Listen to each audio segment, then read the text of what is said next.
ก็คือปีกลงได้โน้ย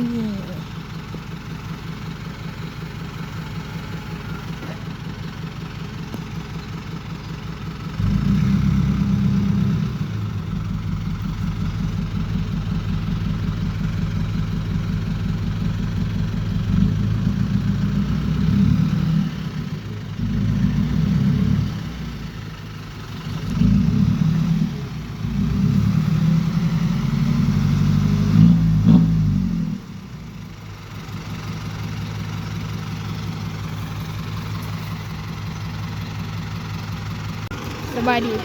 เรียกรวมศัพท์เราจะกระทำหน้าที่นครขอนแก่นเด้อมื้อนี้วันที่10 เดือน 3 ปี 2024ปี 2025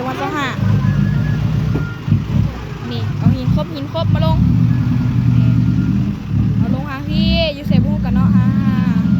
เบอร์เนาะ989 7774เบอร์1เนาะ550 40 299เราไปดูเช่นเดียวกัน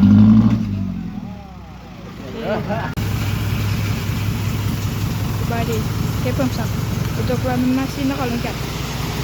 วันนี้เอาหินครบมาส่งให้ลูกค้าดูเนาะ